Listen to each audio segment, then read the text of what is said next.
All right. Hey, everybody. Hello. Happy Monday. Happy Winephabet Street Day. How is everybody? I'm definitely having a Monday. Well, I don't know. It's going to get better because we're going to be drinking in a little bit. So there you have it, right? To wet my lips. Yes. So welcome to Winephabet Street. Today we are up to the letter S, and we do not have a guest host this month, I should say. And so Debbie and I are back to giving the education, and we're looking forward to sharing what we learned about Sancerre with you this month. So for those of you who do not know me, I am Lori Budd. My husband and I own Gioquindo Wines in Paso Robles. You can find me on all of the social media as Gioquindo Wines, and then as the blog and the podcast is Exploring the Wine Glass. So you can find me everywhere. I am a Paso Robles proponent and a Cab Franc champion. So Deb, how about you? So I'm Debbie Gioquindo. I'm known as the Hudson Valley Wine Goddess. I'm a certified specialist of wine and a wine location specialist in Port and Champaign. I'm author of the book Tapping the Hudson Valley, Day Trips and Weekend Itineraries, Visiting the Hudson Valley Wine Region. And this past weekend, we just opened a restaurant in North Wildwood, New Jersey called Trio North Wildwood. And I think that's about enough on my plate that I can handle. I think so. I think so. Well, we're going to start the video. Let's get into it, and then we are going to clink.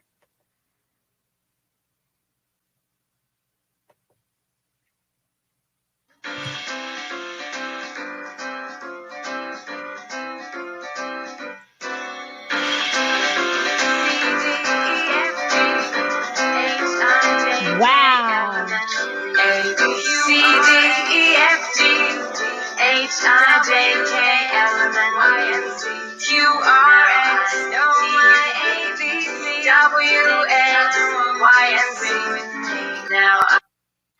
Okay, that was atrocious. I'm going to do that again because I can't deal with that. I like it though.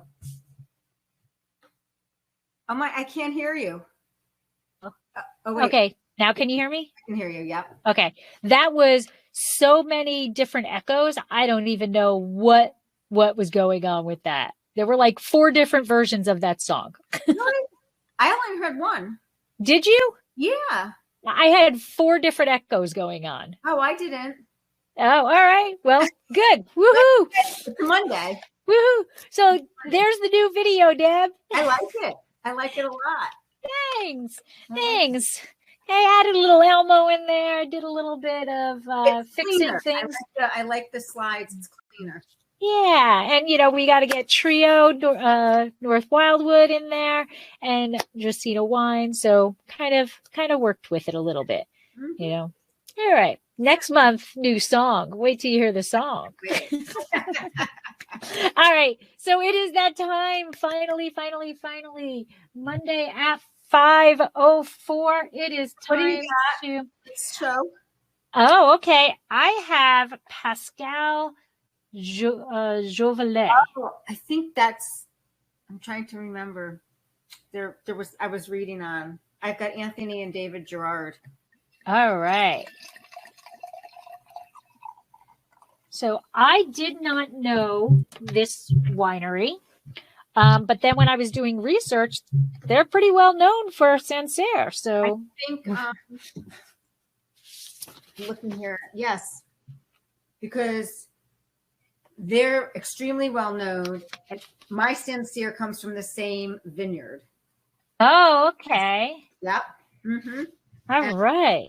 Monts Dames. So we'll get to all that. Yes. Yeah, because I knew when you said that Pascal, I was like, I've read that. So, yeah. All right. Well, I'm going to get started right off the bat with the history. Go for it. I just need to do history.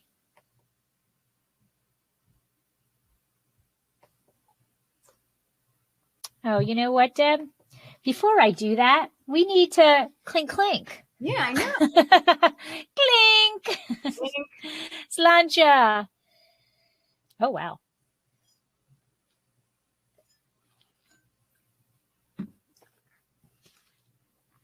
Okay. Ooh. Really nice and clean. That is crisp. Mm-hmm. All right.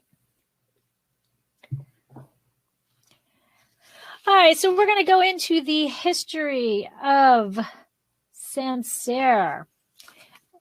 So Sancerre is actually a wine region that is located in the central Loire Valley. And it's cool. It's a medieval town. It's located in the eastern portion, and it looks over the River Loire, and it is mostly known for Sauvignon Blanc. However, there is actually Pinot Noir also planted there, and it is used in Sancerre Rouge and Sancerre Rosé. And I did really try to find a Pinot or the Sancerre Rosé, because everybody when you hear Sancerre, everybody goes to that white. And I was really trying to hope to find that little oddball wine. But alas, I was unsuccessful. Okay. So as I said, it's best known for Sauvignon Blanc, but prior to the mid 20th century, it was actually known for the light red wines. It really wasn't a white region. It was a red, and it didn't become known for the white wines until it became a protected appellation. So you can see that Sancerre is located in the easternmost region. And it's actually kind of cool because it's like hundreds of miles away from the most western portion of the Loire Valley.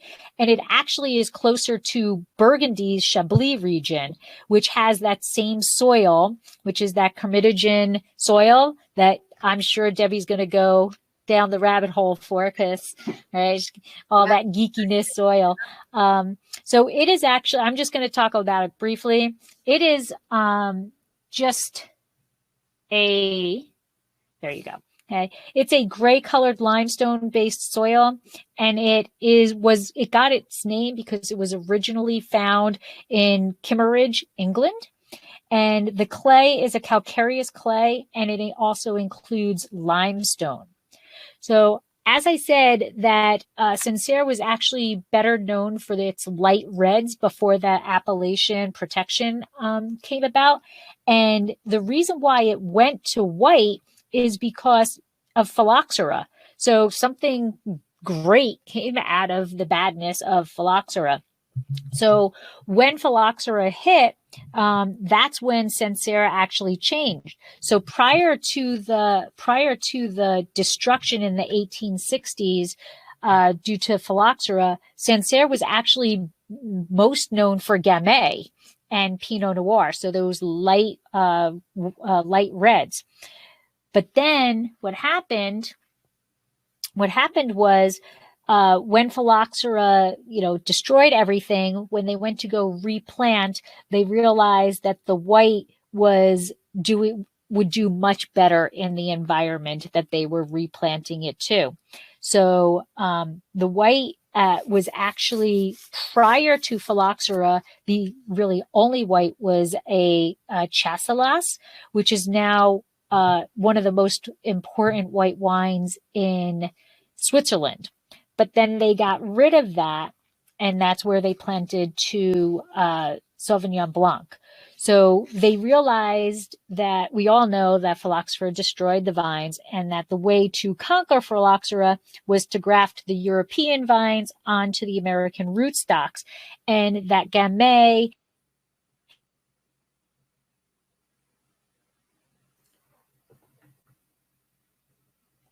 Laura, you froze. Or am I frozen?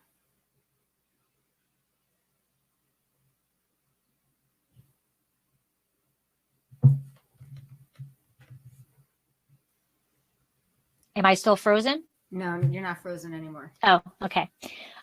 So I was just saying that the phylloxera, the way to beat the phylloxera is to graft the European vines onto the American vines. But what they realized was that Gamay and the Chasselas and the Pinot Noir didn't really like that very much. So then they planted this, or they grafted the Sauvignon Blanc, and that took off on those grafted vines, and that's how we got to be Sancerre being known for its Sauvignon Blanc. So overall, Sancerre covers only about a 15-mile stretch of rolling hills on the west bank of the Loire. So there's approximately 7,000 acres of vines, and they are devoted to Sauvignon Blanc. And there are about double the amount of vines today than when Sancerre's appellation was created in 1936. So it is growing substantially. Okay. The village is raised from the valley, and thanks to this, it has made the village a strategic location for most of its history. And the fact that it is raised actually is what allowed Sancerre to grow in the 11th century. But it was evident, as with like pretty much everywhere, the Romans were there and they had settled there previously. And it is thought that the Romans, like always, they were the ones who planted the original vineyards.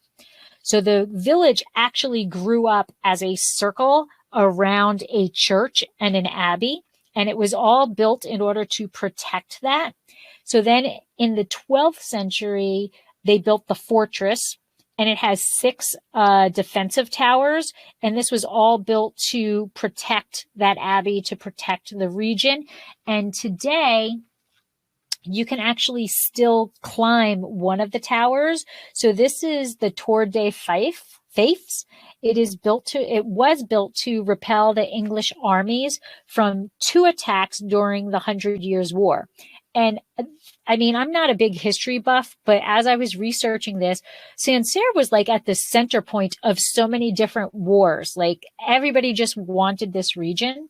So after the 100 Years' War, it was also hit pretty hard during the French Wars of Religion,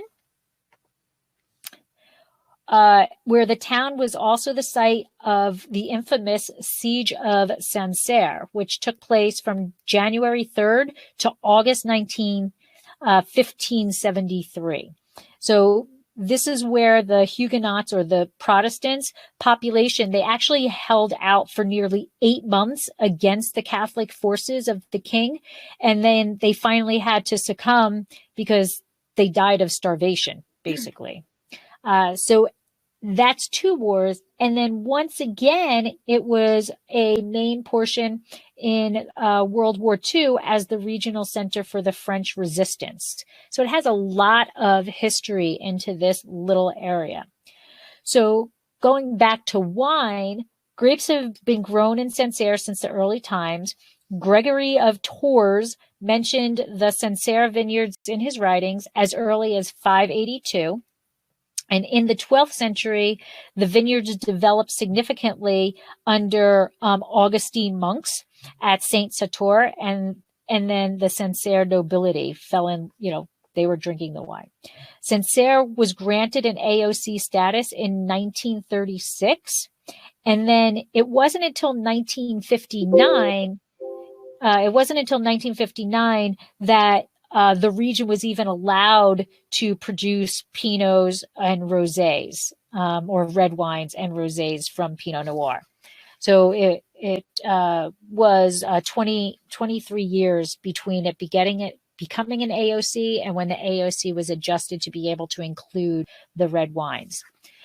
The AOC area has expanded 4-fold over the years, and most recently, the last stats that I could find for the region itself was from March of 1998, where the vineyard area is 2,393 acres of white, 335 acres that are dedicated to the reds, and then 260 acres are dedicated to producing rosé.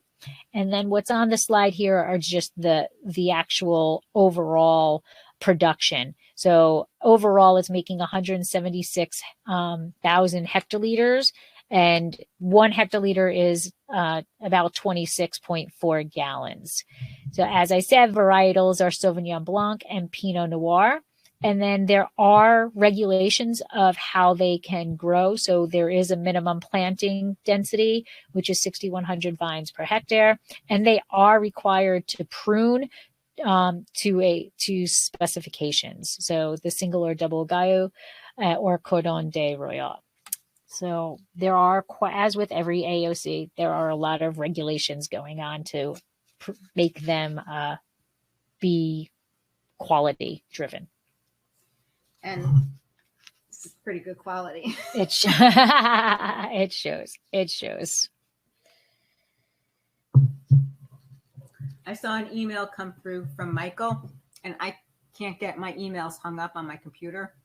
Mm-hmm. Someone wants to email him that link. He wants to get in. He doesn't have a link. Oh. So I put the link in the chat. In the chat? Yeah. Okay. Because I saw it come in on my tablet, but my tablet and my laptop don't talk because they're not compatible. All right. I'll take care of it. Okay. So I can go on to characteristics.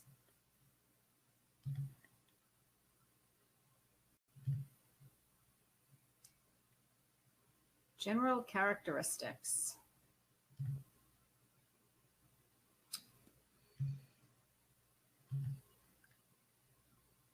So Sancerre is situated almost in the middle of the country, and they have beautiful rolling limestone hills and a semi-continental climate.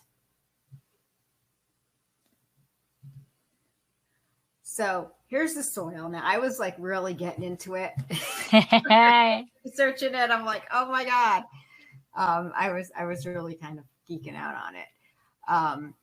But the soil is what brings the complexity and the minerality to the Sauvignon Blanc. The freshness comes from the minerality, actually, not the acidity. And the 3 different kinds of soil here. There's the Terrace Blanc, the Silex, and the Calodes. And I'm sure I'm not pronouncing it correctly. So the Calodes here on the bottom, they are made of small limestone pebbles mixed with clay. That's dating back to the, I can't say that name of that thing, Cambrian era? Yeah, I think so. I don't know how to exactly say it either. I don't know. So, but Kimmeridge is the region, so Kimmeridgian? Kimmeridgian? Okay. So the Terrace Blanc, which is the Kimmeridgian marl, it's a calcareous clay with Kimmeridgian limestone. And in the summer, the soil turns white. So see, there's a picture in it. It's white. I thought that was kind of interesting. And Silex lends the ability to capture and retain the heat, even in the cool areas. So that contributes to the flint taste that you get in the wine. Oops, hold on. There's more. So digging deeper into the soil, the Terrace Blanc is the Sauvignon Blanc, the powerful body that it has. And actually, if it's a really good year for the grapes, the wine can actually age. And the soil contributes to any of the herbal notes that you might receive in the wine, the Terrace Blancs. The Calodes contributes to the lemon and the apple notes, and the Silex, you get the flinty taste to the wine. So we can go into the flavor profile. And, Sancerre is such an elegant wine. It really, when you look at Sauvignon Blancs from, New Zealand and how lacy acidity, and you wake up the next morning with the pith in your mouth. This is just a really beautiful Sauvignon Blanc. It's just really kind of a classy Sauvignon Blanc if you want, to go with that. So you're going to find gooseberries. You're going to find flint, kind of gunpowderish, refreshing, minerality, some citrus, and the citrus can be lemon, lime, grapefruit. You might get some chamomile, some honeysuckle, pink grapefruit, Meyer lemon, thyme, all that, different flavors and aromas that you will get in the wine. So that's all I actually have on characteristics. But I really think that this is just a really classy Sauvignon Blanc. I think it's like a Chardonnay Sauvignon Blanc, or Sauvignon Blanc for Chardonnay, because typical Sauvignon Blancs that are non-Sancerre are more light-bodied, high acidity, right? You get that salivation, and they're light-bodied. They're also, mine is kind of goldish, yellow gold, where, Sauvignon Blancs, when you're thinking of New Zealand or something like that, are more like pale straw. Yeah. So this is more like a pale yellow, and it's just a fuller body on my palate than a Sauvignon Blanc, whatever. Wow. Get sometimes like a little bit of an oily feeling. Yes. Now, I don't know, is there a regulation of how they have to produce it in terms of staying in bottle, in terms of, steel tank? I'm unsure. And I think I did read something, but it just didn't stick in my head. Right. Usually AOPs have so many, or AOCs, I'm sorry, have so many ridiculous regulations of how the wine can be produced. I'm just curious, like malolactic, is that what's causing the body, or is there an oak? And I'm not tasting oak, but it's steel. It's tanks.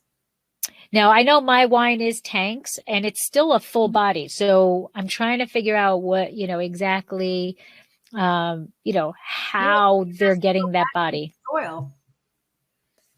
Right. That's the flintiness. That I think is that flint. I also think it goes back to the soil because the silex, which lends the ability, that captures the heat and retains the heat in the soil. So even in the cool areas, the silex soil is going to retain the heat, which maybe is what gives it that extra body. And yeah, it's interesting because it is the acidity is there, but it's a different acidity. It's not, it's not that salivating. Like you said, it's more of a coating, versus that high acidity that you get in Marlboro, where your tongue is salivating, as you're like trying to talk after a sip. Right. And you're not going to wake up the next morning with the grapefruit pith in your mouth. Right. And this is just, like I said, it's elegant. It's classy. Mm-hmm. It's, Now, I don't know where you got yours from. When I bought mine at Total Wine, and the average the prices for these were $25 to like $38. So it's funny you mention that, because I got this from my wine club, and it's a $35. They say it's a $35 bottle of wine. But I did a little research, and it was on sale at Total Wine for $21.99. Oh, wow. So. And how much did they charge? They charged you the $35? $35. No, actually, my wine club is a set amount of money every month. Okay. Oh, okay. So. Oh, okay. I wanted to order more, it would have been $35. 35. Yeah. So I have to be honest, I don't really drink a lot of Sancerre. I don't really know why, but for me, I kind of like the lighter body. When I think Sauvignon Blanc, I'm in that lighter body mode. You know, this is a dinner Sauvignon Blanc. I know this isn't one Sauvignon Blanc I take out on the boat, right, or to the pool, right. You know, this is, as you said, a sophisticated Sauvignon Blanc. Yes, it's got high heels on, and it's stilettos and red dress. Yes, it's going out for the evening to show itself off. Where the Sauvignon Blancs that I think that I drink more often are, you know, it's a party. You know, light, crisp, go through the wine quickly. And that's another thing. This is 13.5% alcohol. So it's not high in alcohol, but it's higher than minus what? 2. Yeah, it's higher than, you know, you're thinking of those, you know, Marlboro Sauv Blancs. They're usually more around the 12% ABV. So I don't know.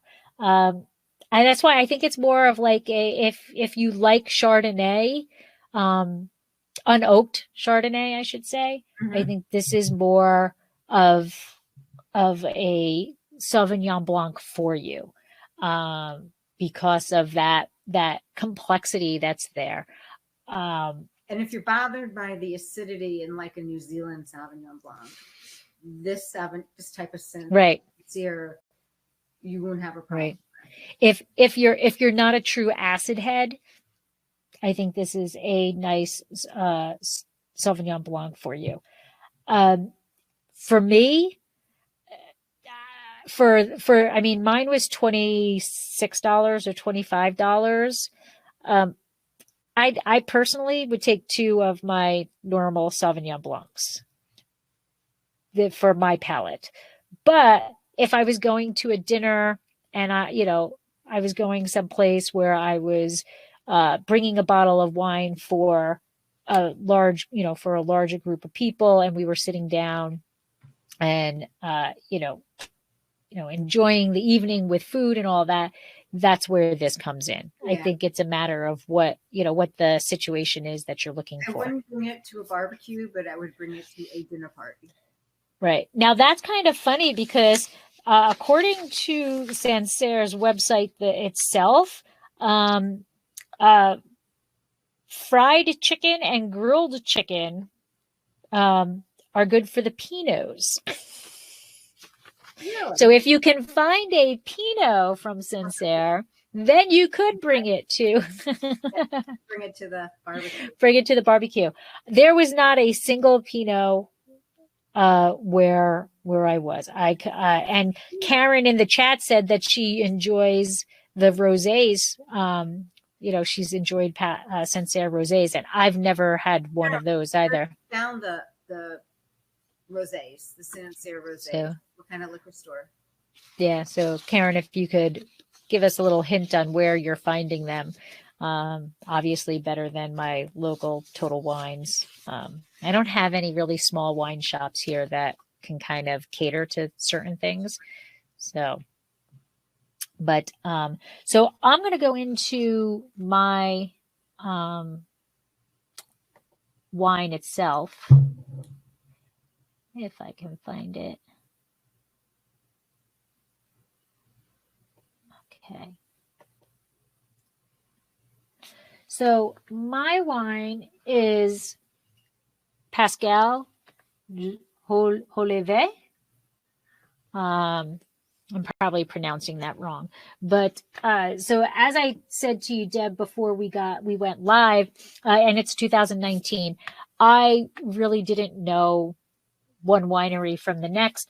I picked it because it wasn't the cheapest, it wasn't the most expensive, and it had a high rating from, whoever was in Total Wine was recommending it on their little shelf talkers.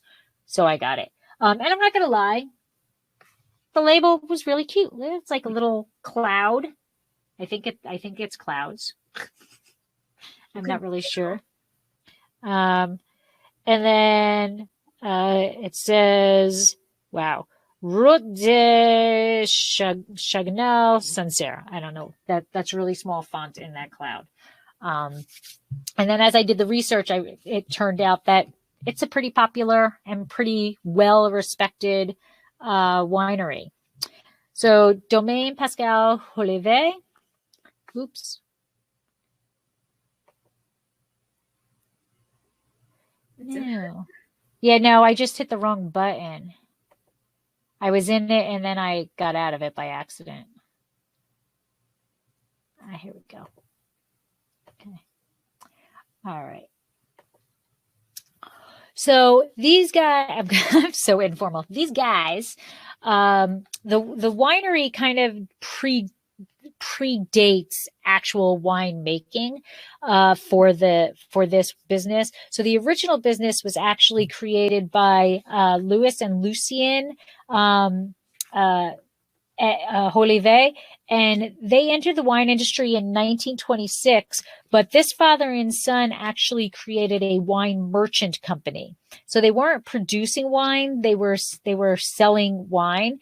And it wasn't until 1987 that the Pascal Jolivet brand was actually created. And Pascal is actually Louis's great grandson. So at that time, he was actually working for Maison Pommery Champagne, and he apparently still does. So he still is working with them, with the Champagne House, and then he has his own brand. And so in 1990, he built a new winery, and it was made, but at this point, up to this point, it was still made with sourced fruit. And it wasn't until 1993 that Pascal actually ended up purchasing his first vineyard site. And it was at the urging of his father to say, you want to be making wine from estate fruit so you could be a domain. So in 1993, he finally purchased a vineyard site, and that's when he became a domain.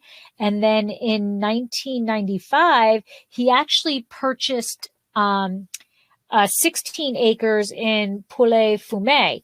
And I think that, well, I don't know, I could be talking out my butt here, but I think that's kind of a unique thing with this wine, is that the fruit, even though it's Sauvignon Blanc, the fruit, or this wine, is made from fruit from Sancerre and fruit from Pouilly-Fumé. And those are two very different types of regions. So I think that adds a bit to the complexity of this wine. And I don't know how many other wineries are doing something like that, but he owns vineyard sites in different regions, and he brings them in to produce that complexity within the wine. And then, so this is a blend of both Pouilly-Fumé and Sancerre, but he's allowed to call it Sancerre. And I couldn't find what that regulation was to allow it to be called Sancerre. Like, normally you would think it would have to be 100% from that region, but his is not, and it still has Sancerre on it. So I don't know what makes that regulation. In 2000, he actually built another new state-of-the-art winery, and he owns approximately 120 acres. And the fruit is made approximately of 80% of the wine is from his estate, and he still does purchase about 20% of the fruit that he uses from people that he's had contracts with since the 1980s. So he's got these long-term contracts with these growers, and that produces about 20%. So as you can see in this picture, I mean, it's very state-of-the-art. It's all stainless steel tanks. He's very much into the kind of natural aspect of winemaking.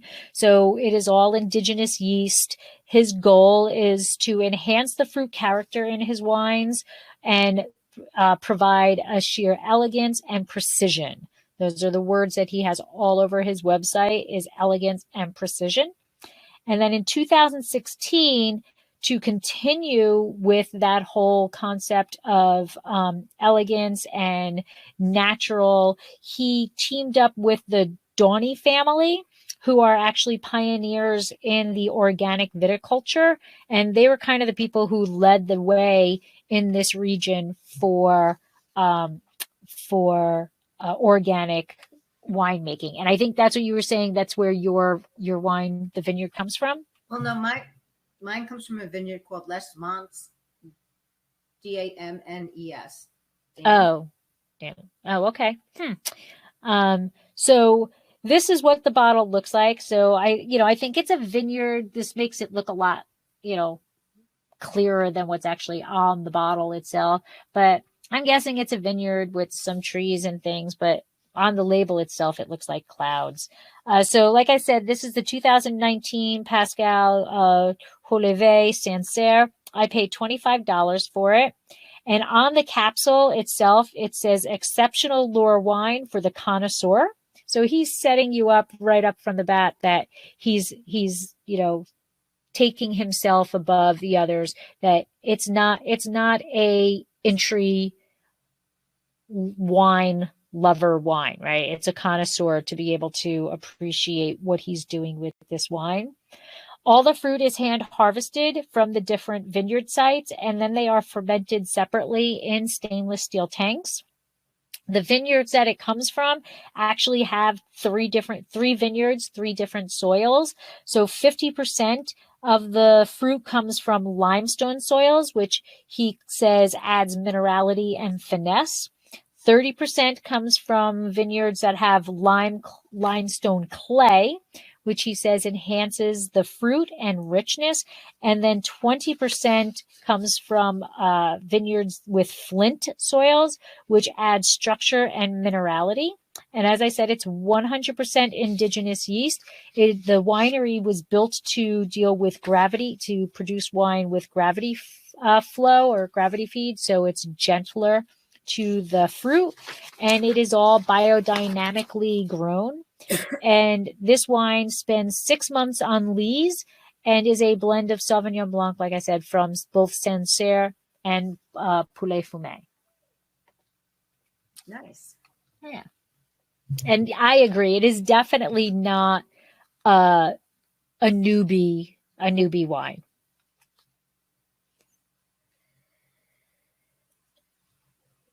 I'm really liking this. Mine has the lemon. It's definitely got the flint. It's got the acidity, but instead of being on the sides, it's kind of more on the tip. The finish is very long. And as you said, it's funny. It's almost like you were tasting this wine. It's got that oilness to it. It's really a medium plus to almost a full minus bodied wine. And I think it needs food. Yeah. So mine is Anthony and David Gerard. Okay. And it comes from the Les Monts Dames Vineyard. So this Les Monts, I should pull up my PowerPoint. There aren't that many pictures. I tried to research this vineyard. But from what I understand,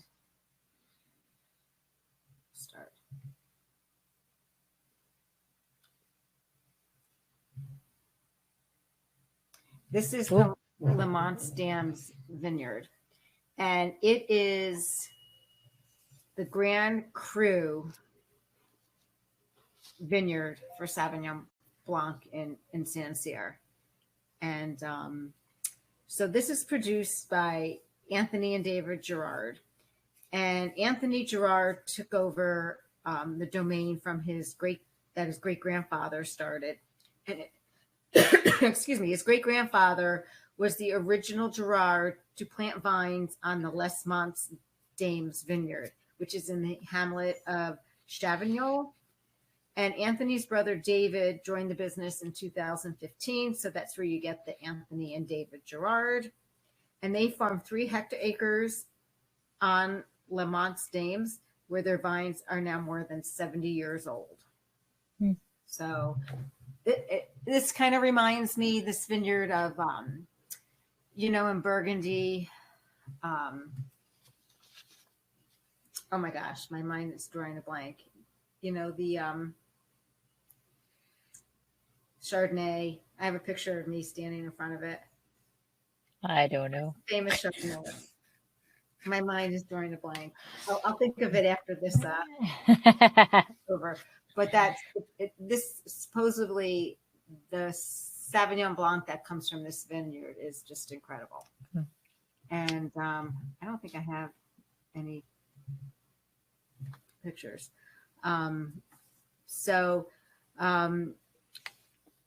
The Le Mont's Dames vineyard is extremely steep, and everything is hand harvested. They actually use winches to transport the grapes up and down the slopes. Oh, wow. And that image is very deceiving. Yes. Because you can tell there's an incline, that for looking at it, the left of the image you can tell is a higher grade than the right of the image. Right. But it doesn't look like it's a very steep incline. Right. Not like in like Austria. Yeah, but if they're using winches and stuff, then it must be. So it's a chalky Cameroonian limestone, which is the product of fossilized seashells from a Jurassic area that produces the wine of, this elegant, classy, going out to be the star of the show wine. And they say, just similar, they compare it to like the Grand Cru of Chablis, because this is what they're, it's like the Grand Cru of Sauvignon Blanc that comes from this vineyard. So it is harvested and it is fermented using ambient yeast in stainless steel tanks.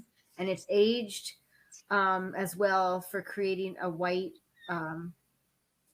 it says here, a white wine of breathtaking purity and primal energy. Now, this is a 2018.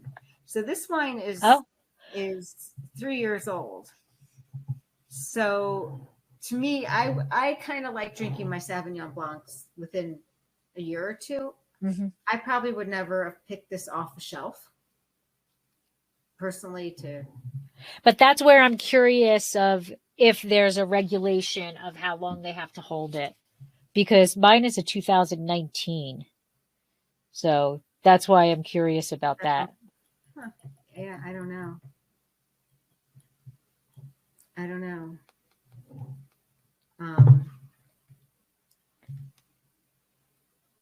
going to Google. This is the label. And it's just really, it is nice. Like I said, I do feel the oily texture on it.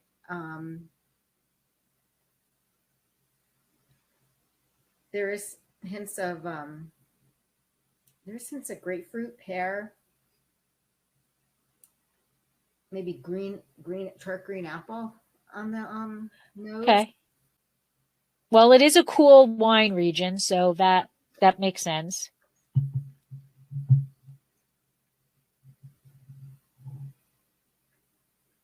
I get more grapefruit on the palate.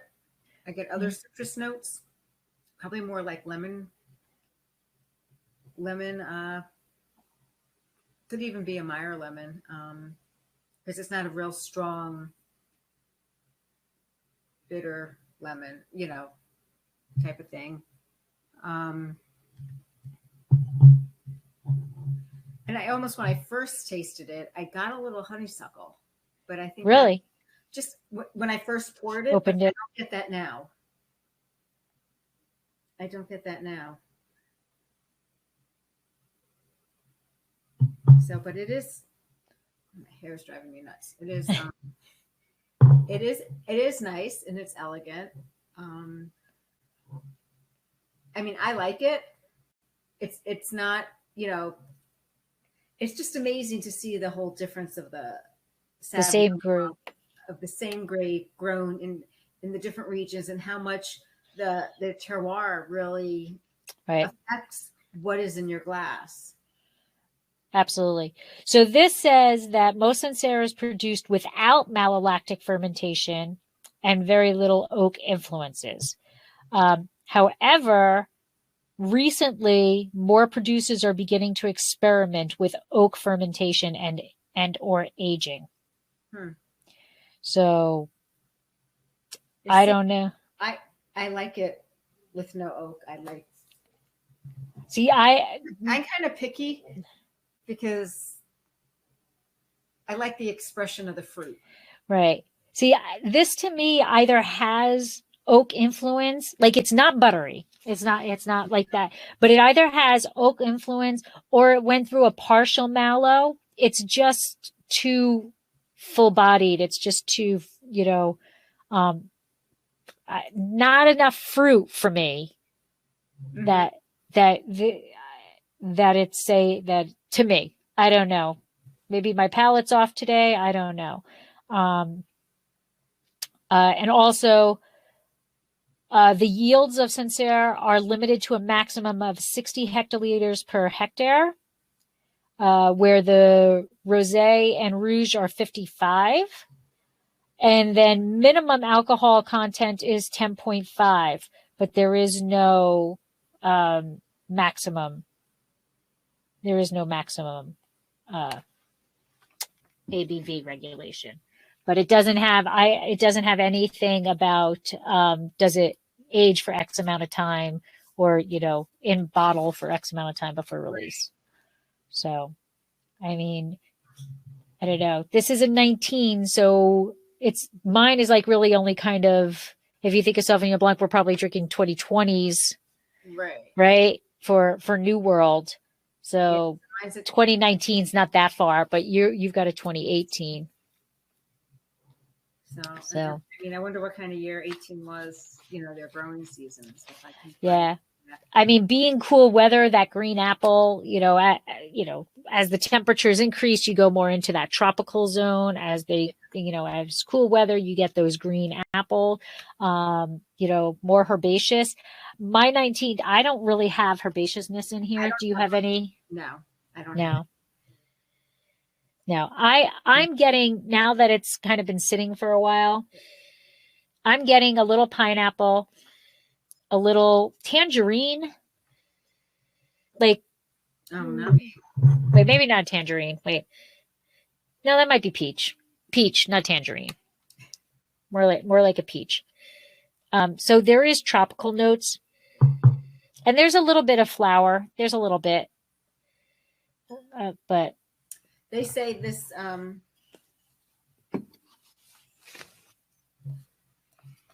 This says drink now through 2030. Oh, I don't know if I would drink it in 2030, let alone 2025. Well, how not? You know what? I don't know. That's a pretty broad out there. And that's another thing. I don't know about Sancerre, about with their aging. Yeah, I don't know. I don't know. That's something you got to Corvin and make sure you got to, know for when you drink it. Yeah. All right. I'm going to move on to food pairings.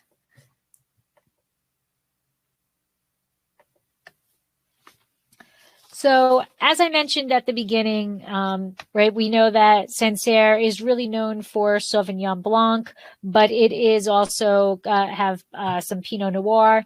So I did the food pairings in two different ways. I did some food pairings for Sauvignon Blanc, and then I did food pairings for, if you were lucky enough to find one. Now, according to Sancerre's website, the aging potential is really only 2 to 3 years for the Sauvignon Blanc. And they say up to 5 for 10 for some of the cuvées. So they're disagreeing with them. All right. So for the Sauvignon Blanc, we have grilled peach, rice, and arugula salad. And I actually really think that this one would go well with mine. It would go well with mine too. Yeah. And then spaghetti a la, I don't know, with what are those things? Clams? No, not cheddar garlic. Yeah, yeah. Remove the clams, and I'm okay with that. Okay, but I don't know. I think the pancetta. I can see the pancetta working well with this. Okay. Foie gras, not happening. Not happening to me either. And it actually does say game birds. I can see that, having been to France. And if I had gotten served any more game. Oh God, yeah. It was, yeah. I see this going nicely with that. Okay. All right. And then obviously, spicy foods. And this, I think, firecracker chicken, I think would be actually really good with it. Because that's just the Sauvignon Blanc. And it does have that higher acidity. It's just in a different form than what we're used to in the New Zealand ones. But I do think this would go well. What about you, Deb? I don't know. You think it might go well because it's not it's spicy food, and I think when I think of spicy food, I want to pair it with a wine maybe that's got a little bit of residual sugar in it to combat to combat the spiciness in it. I can see where that's kind of fried, so I get the fried and the right part. I'm not sure I'm buying into the spice. No. I think that it can coat your tongue to calm down the heat. Like, because the oiliness and yeah. So then the next ones I have are for the Pinot Noir. Okay. So Pinot Noir, it's fried chicken, lamb chops, typical things that you can do with Pinot. Asian chicken, okay, sticky Asian chicken, veal francais. Now, see, I almost would say the veal with the Sauvignon Blanc. Really? Because the butter, lemony sauce. Yeah, there is a little lemon. There's a little bit of citrus in here, so it might be able to bring that out. Yeah, could be. Yeah. That was their recommendation for their Pinot. But, as we say all the time, everybody's palate is different, and you never know what pairing's going to, there might be textbook, this is the best pairing, and it's just not for you. Right. So give it a try and see where it goes. Yeah. So we'll end here with,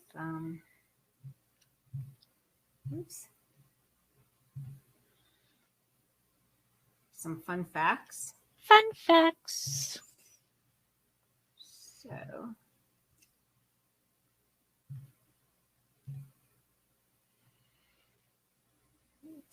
my notes here.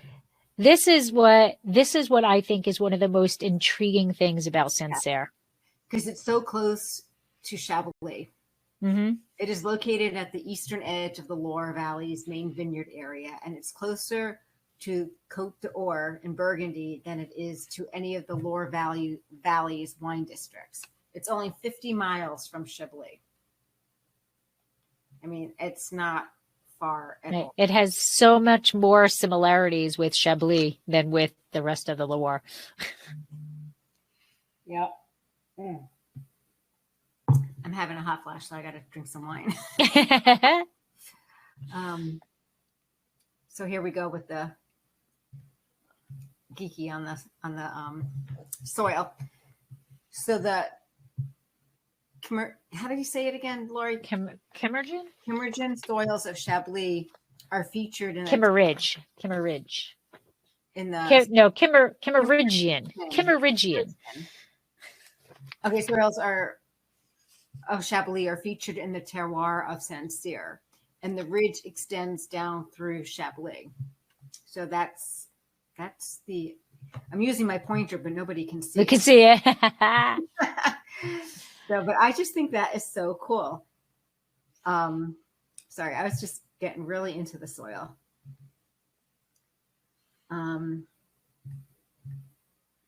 So there are 3 different types of soil in the Sancerre region. The Caliotes is 40%, and it's pure limestone. Terras Blanches, which is the it's also 40%, and that's the Kimmergen clay limestone, and the Silex, which is flint. And this lays out where the different soils are in the area. And I know you can't even see me doing this. So World War II put Sancerre on the map, and a lot of Parisians didn't want to visit the beaches in Normandy, so they went to Sancerre and discovered the wine region. So Route 7 passes close to Sancerre, and it became the new hotspot for travel. So they talk about Route 7 being similar to Route 66. You know, and people started, taking the train down and everything. And that's how, it kind of boomed with tourism and wine too, because they really liked the wines that they were drinking in Sancerre. And so Sauvignon Blanc accounts for 80% of the production, and Pinot Noir and Gamay are the reds that are produced in the appellation. And going way back, that appellation was actually, as Lori covered, it was really first known for the reds, the Gamay and the Pinot, before it was ever known for Sauvignon Blanc. So, and that's all I got. All right. And we're coming up on 9:00. Yes. Yeah. So thank you, everybody. Really, what, Deb? The hour really flies by. Yes, it does. Yes, it does. It's a fast hour on Winephabet Street. And I hope everybody's enjoying a nice Sancerre. Are either of you guys, Lori or Michael, Karen, are you drinking a Sancerre? I don't know. Well, while they're telling us if they're drinking a Sancerre, next month we are up to the letter T, and we are going to be doing Tavel, which is known for they are rosé. Yeah. So we're going to be talking about that, and we are having a special guest, Val Caruso from Wine Unboxed or Val Unboxed, and Vino with Val. And so check her out on social media, and she's going to come in. And the reason why we're having her come is because she has a podcast of her own, and I listened to it, and she has done a couple of podcasts on Tavel, and she just really, really loves it.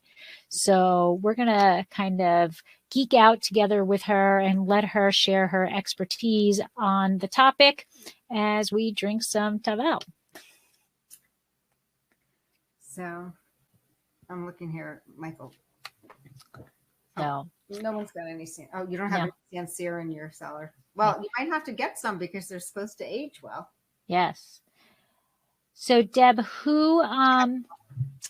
when is the next date? The next date. Good question. It's see, I'm all discombobulated from this restaurant shit. Ooh, I shouldn't be my thing froze. It is whatever let me look up the calendar. It's the 3rd, right? The 3rd. Is it the 19th or 18th or something like that? It is. Oops, that's June 21st, I think. Yeah, 7/14, June 21st. Okay. And we are going to be drinking next month. We're going to be drinking Chateau de Acaria Tavel Rosé. It's a 2018. This is what we'll be drinking. Yes. So we will be sipping on that and listening to Val Caruso tell us all about the wines, how they're made, what makes them special. So we hope you can join us. And thank you guys very much for joining us tonight. And we hope you learned a little bit more about Sancerre. And enjoy. Have a great month. Yes. I'm kind of... Slancha. Cheers. Bye.